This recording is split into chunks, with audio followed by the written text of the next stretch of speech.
Morning is 22-30075, Spell versus Edwards. Mr. Moore.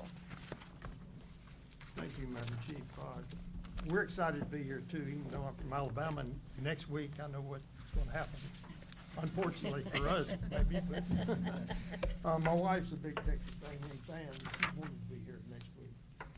I'm very thankful for the opportunity to be here before you and to speak about this case, which has infinite importance, not only to my client, but to our country as well. Together with my co-counsel, Mr. Jeffrey Wittenbrink, we're privileged to represent Pastor Tony Spell, the pastor of the Life Tabernacle Church. He is truly a man of courage and conviction for his faith. He's been arrested. He's been charged with numerous violations of orders of the governor of Louisiana, charged with a felony, threatened with contempt on numerous occasions, even confined to his home with ankle bracelets. And yet he spoke at his church with those ankle bracelets going off all the time.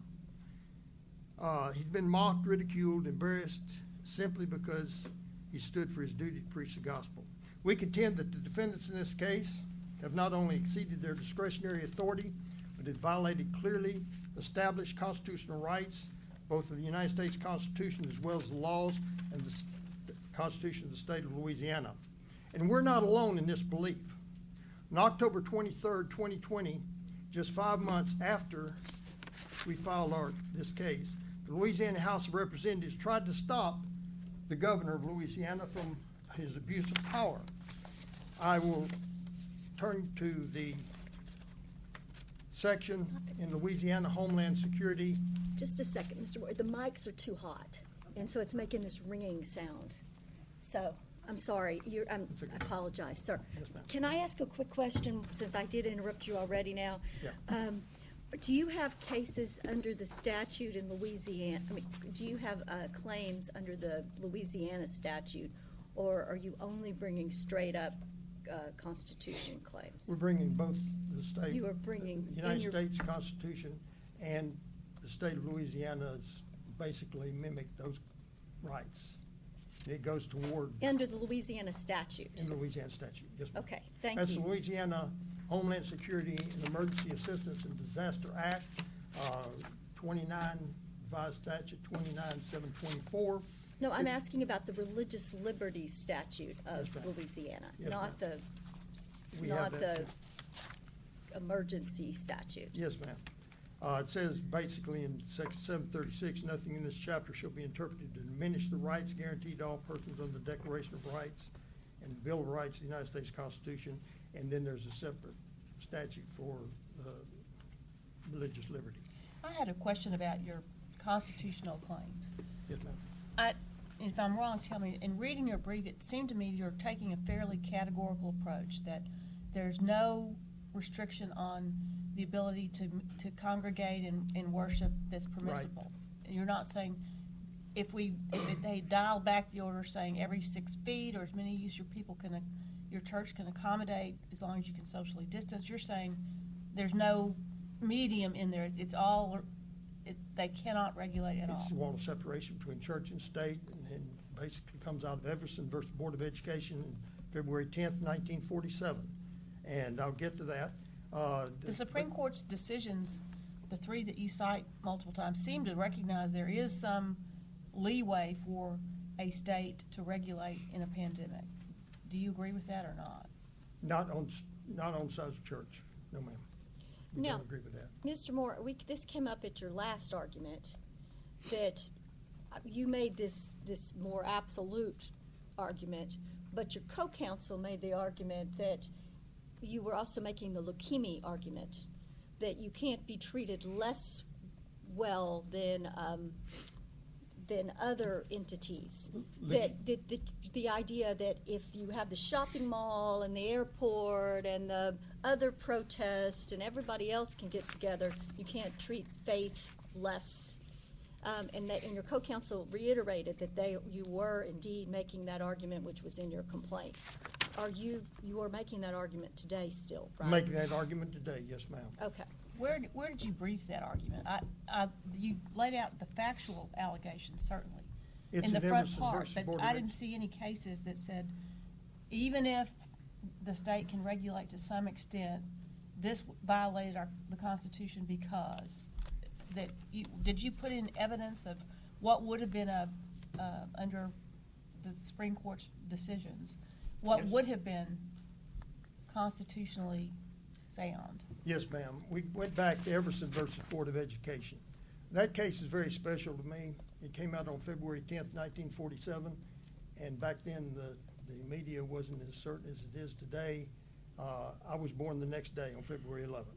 On February 10th, 1947, it was the first case of the Establishment Clause in the history of our country, according to Justice Wiley Rutledge. And in that case, Hugo Black from Alabama said, in the words of Jefferson, the clause against establishment religion was intended to erect a wall of separation between church and state. He went on to say that wall must be kept high and impregnable. We could not approve the slightest breach. Now, what's odd about that case is that Justice Wiley Rutledge, who wrote the dissent, was even stronger than he was. He said, this forces us to determine squarely for the first time what was an establishment of religion in the First Amendment conception. And he said this.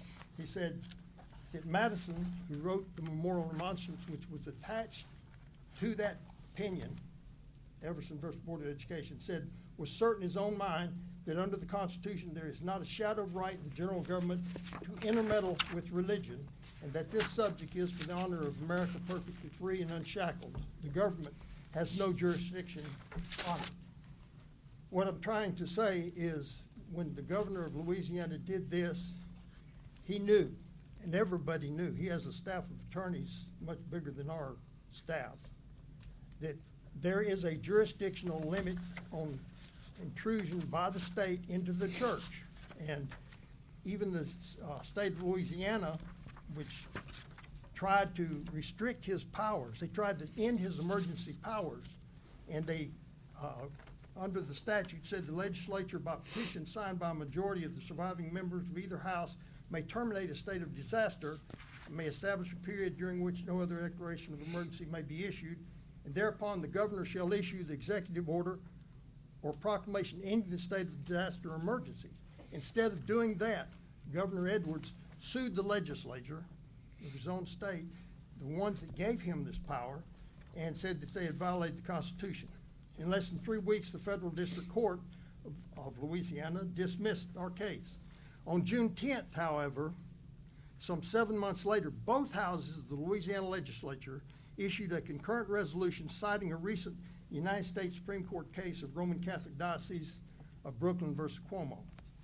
In our appellate brief, we brought out one of the legislators who had served from 1973, I believe it was, to 2000, who wrote the Declaration of Rights and wrote the limitations on the governor's powers. And he said that was their position across the board. On July 6th, this honorable court, and I know Judge Elrod was on that court, reversed and remanded this case to the district court. Approximately 6 months later, the district court again dismissed with prejudice our case. Finally, on May 13th. If we disagree with you that it's just not like a cut-through argument that the state had some authority to regulate, did you ask for an opportunity to amend your petition to allege the facts that would say this regulation went too far? If it had been something less than that, it would have been constitutional, but... No, ma'am, I don't believe that was a reason for amending the complaint. We've never backed off the strict argument that separation of church and state means there's no jurisdictional position that the state can take to where they can restrict church assembly. But In 1929, I believe it was, 1849, I'm sorry, they had a cholera epidemic in this country.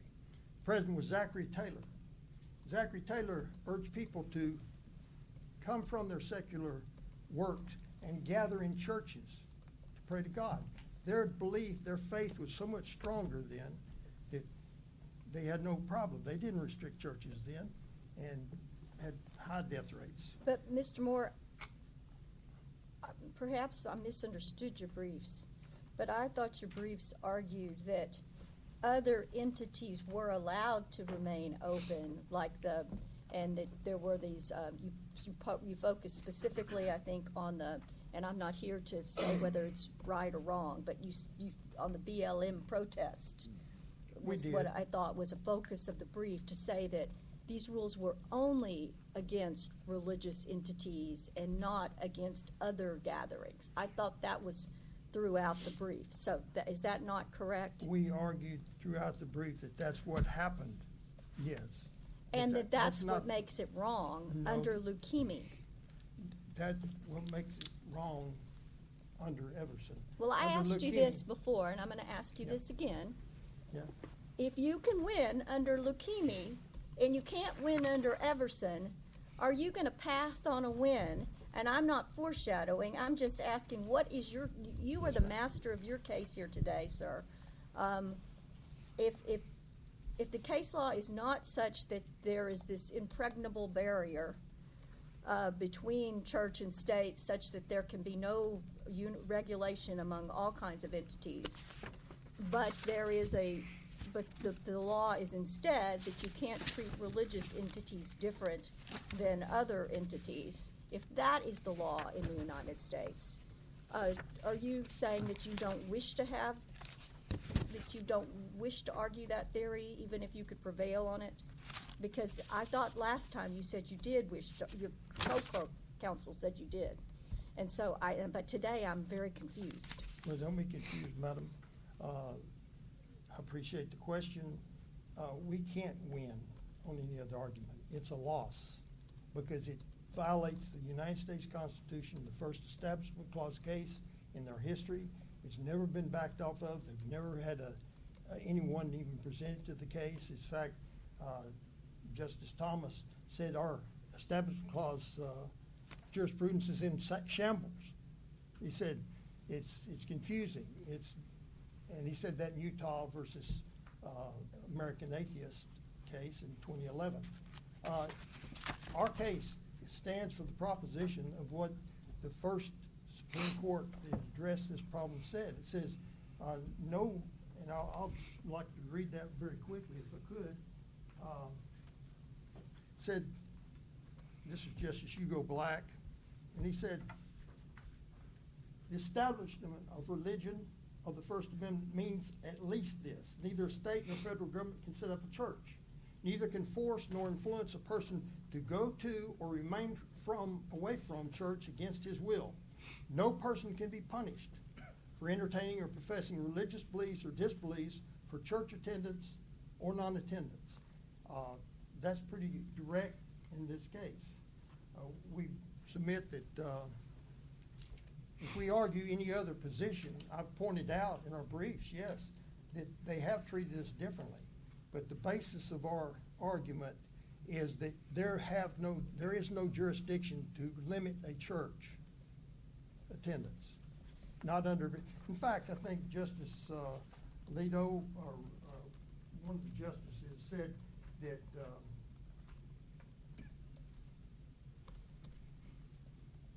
we can't disregard the Constitution in times of crisis. In fact, in times of crisis, we should go to the Constitution. And I was pointing out that the Louisiana Supreme Court basically said this in their opinion, in which they held in court that as judges, we have no more solemn duty than to protect the fundamental rights reserved by the church from government overreach. The prohibitions in the executive orders at issue violate defendants' fundamental right to exercise religion. They do not survive strict scrutiny based on the limited evidence. The limits on gathering in Executive Order 30 and the limits on gatherings at the stay-at-home mandate in Executive Order 33 are unconstitutional as applied to the defendant. Mr. Moore, are you only seeking damages here today, or are you relitigating the permanent injunction issue? No, ma'am, we're not relitigating the. We're not. Are you trying to get a permanent injunction today, or are you only No. trying to get damages? We're recognizing that if this was the conclusion of the case, we would seek a permanent injunction. Yes, ma'am. We're not asking for damages. This time we ask them for the complaint. This is merely trying to overcome motion dismissed by the federal district judge. We haven't had a chance to even question the governor or question anybody. So what is left? What is it that you seek from us here today? I seek a ruling overturning the motion dismiss and from the district court. So are you seeking damages or not? Yes, ma'am. We are Okay, seeking I just want to damages. make sure. Are you seeking injunctive relief, permanent injunction? We will seek permanent injunctive relief at the end of the case, yes. We're not thinking temporary injunctive relief. It's already been litigated. The Supreme Court of Louisiana is quite clear, and I'm simply saying it seems like Counsel, everybody. you've saved time for rebuttal. Your time has expired.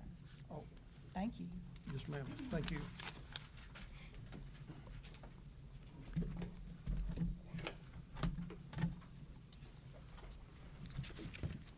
Good morning, Your Honors. May it please the Court, Joshua Force on behalf of Applee, Governor John Bel Edwards. Louisiana has entrusted its governor with leading the state's efforts to respond to a public health emergency and to protecting its citizens in the face of a global pandemic such as COVID-19. And that's exactly what Governor Edwards has done since the onset of the coronavirus pandemic in our state.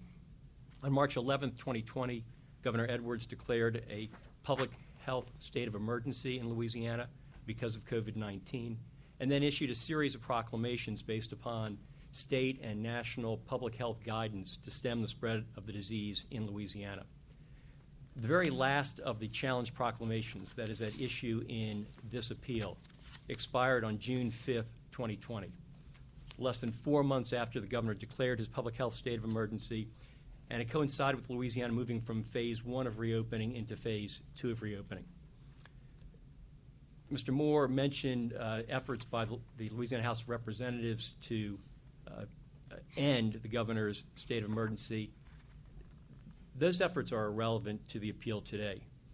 The Louisiana House of Representatives issued its petition in October 2020, about 5 months or 4 months after the last of the proclamations that is before this court expired. And as the court may be aware, the district court in Louisiana declared that effort unconstitutional, and ultimately on appeal, the petition, the ruling was vacated as moot because the petition had expired. So that is not an issue before the court today. As the panel recognized, originally there were 2 claims brought against the governor, one for injunctive relief and one for damages.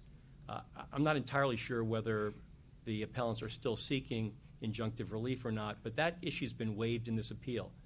Nowhere in the briefing that's been presented to this court have the appellants argued that the district court erred in dismissing with prejudice the claim for injunctive relief. It's not one of the 2 issues that was presented to this court, and it was not included in the briefing, and as this court has held on numerous occasions, when a party doesn't brief issues on the appeal, they are waived. So do you see that the only thing that remains at this point is our claims for damages? Correct. That's right. Judge Jackson assumed a constitutional violation under the standards set forth in RCD and South Bay 2 and Tandon. But those cases merely apply the rule that public health regulations cannot treat religious activity more harshly than secular activity. Hasn't that rule actually been clearly established since Leukemia Babalu? The rule that the state may limit constitutional rights, including the free exercise of religion, if the state satisfies the applicable constitutional standard, has been established since Smith and then later on in Leukemia. But that's not the claim that the appellants are making in this case. Well, if they say the BLM protesters could be not socially distanced, and I'm not factually talking about any, I'm just reading what's directly in the brief. If they say BLM can do it, but church can't, that seems to me to be directly a leukemia, the kind of case that we have under Texas law that says if you can gut a deer on your driveway, then you can't say that the religious people can't have the chickens sacrificed. You know, that sort of thing.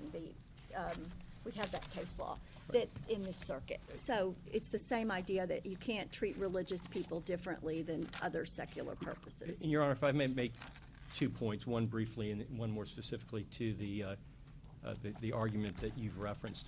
First, the district court decided that even if the appellants had stated a constitutional claim, which Judge Jackson assumed for the purposes of his ruling, that the governor was entitled to qualified immunity, and that there was no clearly established right at the time the governor issued his proclamations for an entire congregation to meet in person in a church building, especially during a pandemic. And as you heard in counsel's argument, that's the right that they're seeking to protect in this case. But assuming they are indeed, as they said at the last argument, and we have the transcript from the last, we all have that, Yeah, that they are trying to make the leukemia argument, can you respond to it? Right. It wouldn't matter for qualified immunity, but even Would with- it? Because if it was clearly established as of leukemia, then why wouldn't it be clearly established? The timing, we're dealing with when did we know that you can't treat religious different in this context? So let me address the factual point that you made with respect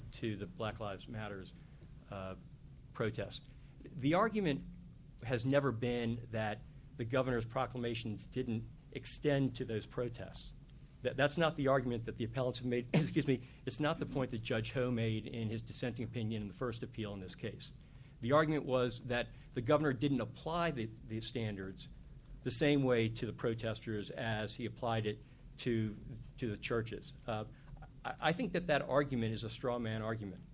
It doesn't address the qualified immunity issue at all, and it doesn't establish the constitutionality of the rules with respect to the churches at the time. First of all, the protests were outside.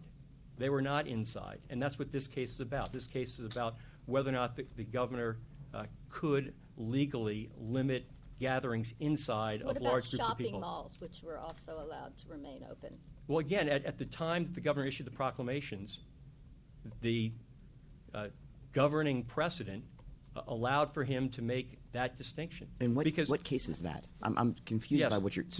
Yeah, Your Honor, we included in our brief a timeline of I'm looking at it. the proclamations and also the relevant case law, and I've provided to the court and also to opposing counsel just a bigger version of that, so it's a little bit easier to read. The precedent that allowed for restrictions on gatherings, including religious gatherings, if those gatherings could cause public harm, goes back to 1905 in the Jacobson case. And then in 1944 in Prince, the Supreme Court reiterated that at the time of a public health emergency, that the state may limit constitutional rights. So why would, if it's about public health, then why would airports and shopping malls be treated differently than under the plain language of the EO? Because they involve different kinds of gatherings. Shopping malls Yes. are more important than. It's not. It causes less of a public health crisis to be shopping Yes. than it does to be praying.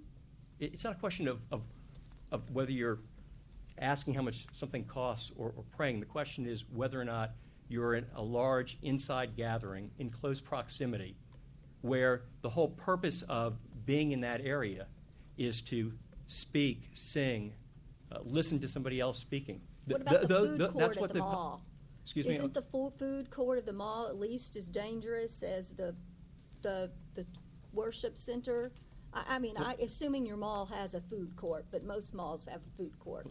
Certainly the appellants have not put on any evidence in the record to prove that is less dangerous. And the public health authorities on whom the governor relied, both at the state level and the national level. So let's pause for a second on that. So obviously we're at a motion to dismiss stage, so they haven't put on any evidence at all. That's clearly not relevant. You would agree, though, I would think, that it's not their burden, it's your burden, given the strict scrutiny associated with discrimination against a religious institution, to come forward with a compelling justification for treating a church differently than a food court. Based upon the judge's ruling in dismissing the claims, at this point, the burden's on the appellants to prove that there was some clearly established right at the time that the governor issued his proclamations. If we're looking at satisfying the constitutional standard of scrutiny, then for that, the burden would be on the governor. And they've come forward with 70 years of Supreme Court precedent that says you're not allowed to treat a church differently. Mr. Moore says you're not allowed to regulate the church at all. But even if whatever whether we apply Everson or Lukumi or RCD or Tandon or any of these cases, they all say, I think, unless you can point me to one that says something different, if you are going to treat a church differently than a food court, you have to have a compelling justification for doing it. Well, again, that directly refutes the argument that appellants are making, because appellants' argument is not that these standards were too strict or that these standards treated churches differently. Their argument is you can't regulate them at all. So it's one of two things. Either you can't regulate them at all, or if you can regulate them, you have to have a compelling justification. But either way, I don't see what the justification you're offering would be for treating a church differently than a food court. The cases that you've mentioned, starting from Jacobson going all the way to Tandon, allow states to regulate churches and others during a time of a public health crisis, which I think the Supreme Court has recognized existed and exists during COVID, and that the kinds of proclamations the governor issued are intended to promote that compelling state interest. Over that time, from 1905 to 2021, the standard of scrutiny has changed, and there have been prior determinations in this case that the governor's actions were reasonable and therefore satisfied the then existing constitutional standard. Let me ask this question. court. Go ahead. I'm sorry. This court itself, in Abbott, in April 2020, right in the midst of the challenge proclamations, made it very clear that the governing standard was Jacobson. This court said that was good law, and that under Jacobson, that a state could regulate all constitutional rights in the time of a public health emergency. But the court is kind of, I was on that panel. I understand, Your Honor. Mea culpa, perhaps. The court has walked us back on that. The Supreme Court has said maybe we were a little bit too reliant on Jacobson. We do our best to try to make decisions. Hasn't the court said, no, Fifth Circuit, you were a little bit too reliant on Jacobson, perhaps? I don't know if the Supreme Court not directly, but in its other statements. Exactly. I don't think the court has addressed this court directly, but I don't disagree with you that the standard of constitutional scrutiny has changed, not just since 1905, but since 2020. But wasn't it reminding us that maybe Fifth Circuit, you got a little too out on the Jacobson, and really we're still in the that what really is our protection of religious, the telling us in the RCD and all that we're a little too out over our skis, and we needed to go back to what the Supreme Court had already said. But it's not clear to me that that's the issue before this court. What Judge Jackson held, and I think that this is the proper standard, was that in judging the governor and his actions, we don't look at that in 2021 or 2022. We look at what the law was at the time he issued the proclamations. And the last of these proclamations ended on June 5th, 2020. And at that time, the Supreme Court had not decided Roman Catholic, had not decided South Bay II, and had not decided Tandon. Which is why my questions originally drew us back to leukemia, because that's the relevant standard. But and it was pre-existing 2020 and 2021, but not so far back. So we've got it's not Everson, it's not Jacobson, but isn't that the right time period? I don't think so, because leukemia recognized that if a state could satisfy the constitutional standard, that it could limit religious rights. And if that law were neutral and generally applicable and only incidentally burdened religious rights, then it was constitutional. But this was not neutral and generally applicable because of the food court. Isn't that the problem with this on a motion to dismiss? I don't think so, because in South Bay I, which was issued, or it was decided on May 29th, 2020, so about a week before the last of the proclamations expired, in his concurring opinion, Chief Justice Roberts set up a different frame of comparable activities. Under South Bay 1, the food courts and grocery stores were not considered comparable to churches. That's not binding on, I mean, What? that was just his one-off. I mean, respectfully to the Chief Justice, that's not part of the precedent, is it? That's just a concurrence. Well, It's part of it. That's correct. But again, from a qualified immunity standpoint, that was consistent with the prior law. That was consistent with Abbott. That was consistent with Prince. That was consistent with Jacobson. You had a continuous line of precedent running from 1905 through November 25th, 2020, when the Supreme Court decided Roman Catholic, that said that when states acted the way that Governor Edwards acted, they acted reasonably in responding to the pandemic. And as a result of that, Judge Jackson held that the governor had qualified immunity.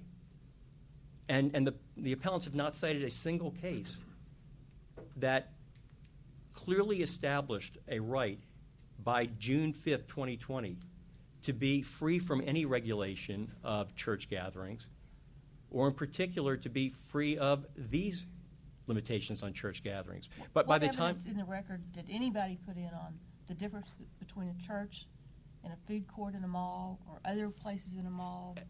Your Honor, no. As Judge Oldham recognized, this was decided on a motion to dismiss, so there was no Or evidence introduced allegations in the record. But there are allegations in the complaint, and then in the motion we put in articles that demonstrated that it was the consensus of public health officials at the time that indoor large public gatherings posed the greatest risk of spreading the disease, and that applied more to a church or a movie theater or a lecture hall when people are sitting, as they are today, shoulder to shoulder. We are much closer than we would be if we were in New Orleans, and we were speaking without masks, and it was that kind of gathering that the public health officials told Governor Edwards and governors all across this country posed the greatest risk. This is not necessarily an unfriendly question, but does the governor even have the authority to enforce the order such that he could be liable for qualified immunity anyway? And did you argue that one way or the other? It reminds me of the Texas litigation about who the person is who has the authority. We argue, Abbott addressed that. I think it was in Abbott 6. We argued that early on, that the governor was not the enforcement official, and therefore there was no claim against the governor. There since has been a lawsuit filed in state court that was removed to federal court. We've not made all the same 11th Amendment type arguments in on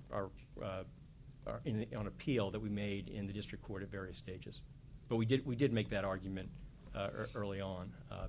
And there's no specific state law that has been cited to you either in the briefing or in any of the pleadings that establishes a cause of action under state law for damages against the governor in his individual capacity. And as we pointed out, he would be immune from that both under the federal doctrine of qualified immunity, under the state doctrine of state official immunity, as well as under the individual acts pursuant to which he acted, both of which provide for immunity from harm to person or property. Thank you, Mr. Force. Your time has expired. Thank you. Ms. Johnston?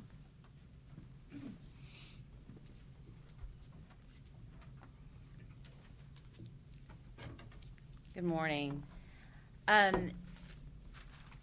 Appellants have abandoned their claims against Sheriff Gautreaux. They have not specifically addressed his liability, his arguments in the motion to dismiss, the district court's reasons in its ruling. They applied it generally to appellees, but they focused specifically on the actions of the governor. The only mention of the sheriff in the brief is that he allegedly threatened to enforce the proclamations against Pastor Spell. Wouldn't he be the one who would actually do the enforcing because the governor's not running around enforcing these things? I mean, according to the allegations, it would be the governor or the chief in central Louisiana where the church is located. And there have been no allegations that the sheriff ever acted to enforce them. In fact, even after this alleged threat in March of 2020, which the sheriff denies, Pastor Spell continued holding numerous church services. This didn't stop him, and there was no allegation and no evidence that the sheriff ever did anything to enforce them. So the sheriff never took any action. This is not the person that was doing the arresting? No, the chief issued some misdemeanor summons to Pastor Spell. That's coming. That's coming.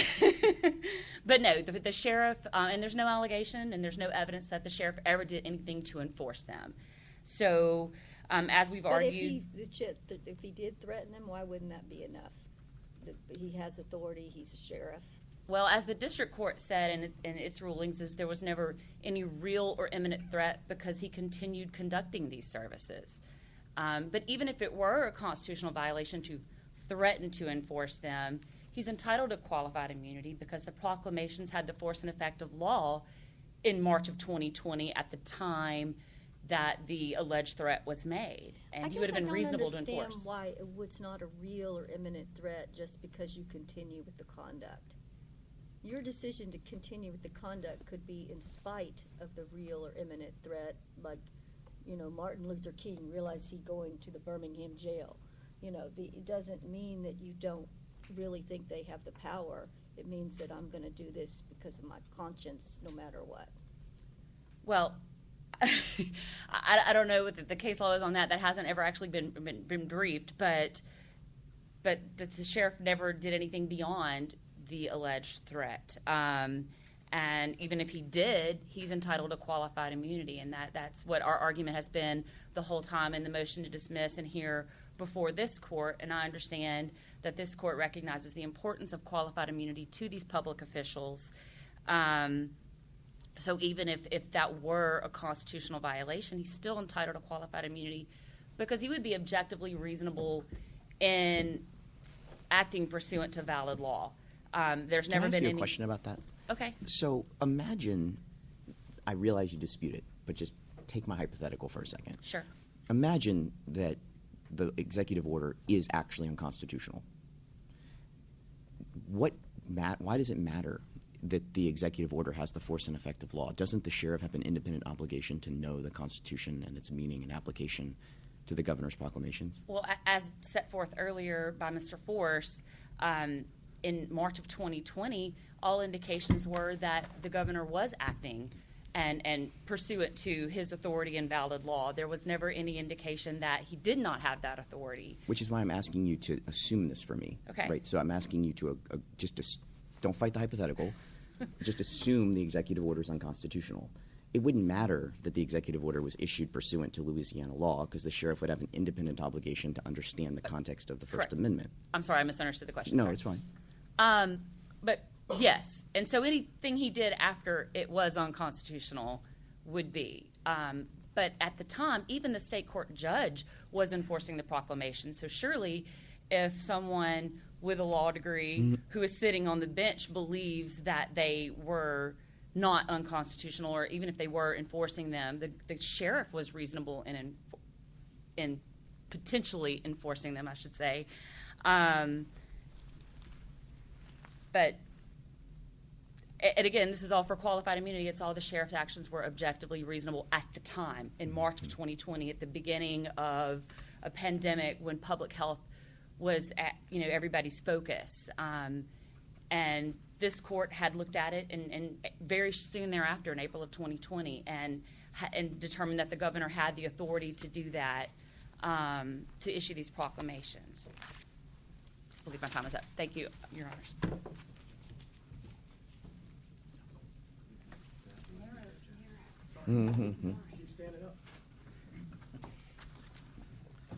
Good morning, Your Honor. Scott Thomas here on behalf of Chief Roger Corcoran.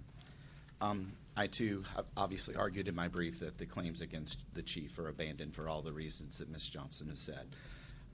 They did not address his liability, the arguments made in the motion to dismiss, or the allegations, the district court's rulings in the motion to dismiss. As to some of the things that you were saying, yes, we're the ones. We're the ones who issued went with the 6 misdemeanor summonses and passed them off. At the time that was done, there was no clearly established law that said that he shouldn't do it. In fact, police are charged to enforce laws until and unless they have been declared unconstitutional. That hadn't happened in this situation. I would argue that the fact that we're standing here today still tells you that we don't know what the real rule of law was in March, April, May of 2020 as to the enforcement of these proclamations. My chief, sitting in the city of Central, knows that Pastor Spell is conducting church services, and they're in violation, as he reads it, of the orders of the governor. Counsel, I'm sorry to interrupt because I know your time is limited. Yes. But I just want to make sure I understand this. Do you agree that all three of the defendants, the qualified immunity claims, rise and fall together? That is, there either was clearly established law at the time of these proclamations as a constitutional matter, and therefore everyone acted in violation of it, or that in fact there was no clearly established law and therefore everybody acted lawfully, but there's really no way to distinguish between your client, his client, and her client? I think that the distinctions are certainly a function of what they did rather than how they acted. I certainly understand what you're saying. But I guess what I'm asking is, as a matter of constitutional law, either the First Amendment precedent was clearly established for everybody or for nobody. I agree with that. Forgot my. Well, I'm sorry. I used that. That's okay. I'm sorry. That's okay.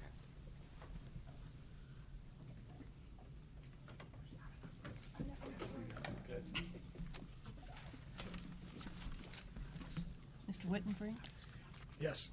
Good morning, Your Honors. It's an honor to be here. Thank you very much. I'm glad to be here in front of these law students as well. I mentioned to some of them earlier that my first year of law school, I watched arguments before the Louisiana Supreme Court at our law school, and I sat in the back and I said, I can do better than these guys. And so I hope that we are helping these students today by inspiring them. Judge Oldham, I agree with your point completely. The First Amendment and the law in the First Amendment controls this case or doesn't. And the Louisiana Supreme Court clearly believed, and we appended that to our brief, the Louisiana Supreme Court clearly believes that this was not a valid and neutral law and that the constitutional rights of Pastor Spell were violated. And I would suggest to Your Honors that while it may not be binding on the court, it's certainly very instructive. With regard to Judge Elrod, your point about leukemia, we're not giving up our argument that there's really not jurisdiction over assembly. But Your Honors must understand it's really difficult to get to court on a pure violation without having something else having happened. And so these other things having happened, we're bringing all this before the court. I'm not sure I understood that. Okay. So in other words, it would be almost impossible to bring a pure case of jurisdiction before the court. In other words, there has to be some kind of smaller infraction, and I think that the lesser is included in the greater, that there's got to be some kind of infraction before we get before any court. And so not to But if you didn't brief it and point out the law that says, well, if the order had been more circumscribed or it applied equally to X, Y, and Z, it would have been valid, but it wasn't. I mean, I didn't see that in there. I mean, I saw the facts about the Black Lives Matter and all of that, but I didn't see any law that said, argument that, you know, if we're wrong about the total cut-through argument, we're right at least about this. Well, I would suggest to Your Honors that this has been up here before. We've presumed several arguments that have been before this court. You can't presume things in your briefing. You've got to. This is this case, and you've got to brief it. So, is it in your brief? Well, I believe it's at least in the reply brief that we address some of those issues. Is it in your opening brief? I'm not certain that it's in the opening brief. It's certainly also brought up in the appended materials that we sent to the court after the Louisiana Supreme Court ruled as well. And, of course, that was part of the basis of their ruling. At any rate, we believe that Your Honors are correct on that point.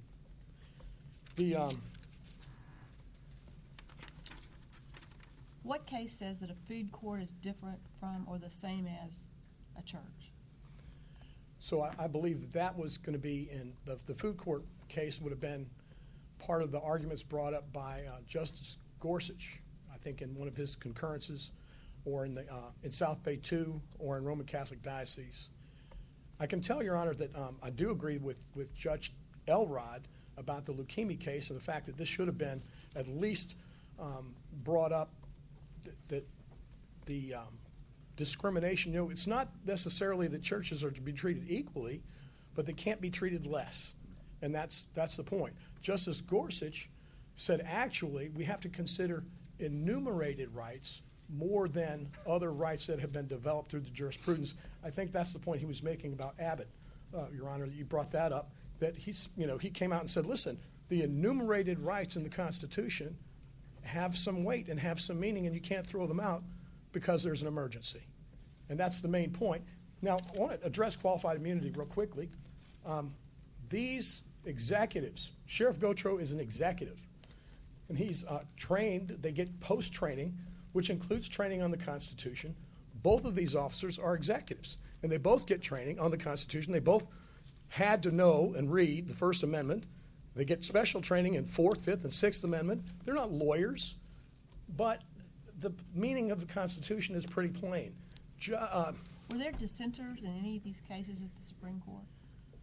I'm sorry? Were there dissenters in any of these cases? There were 2 dissenters at the Louisiana Supreme Court. At the U.S. Supreme Court. At the U.S. Supreme Court. So, yes. What did they say? Judge, I can't put together all the dissents right that's now. all right. I don't know. I only had 5 minutes. I could address more of their points, but thank you very much. Thank you.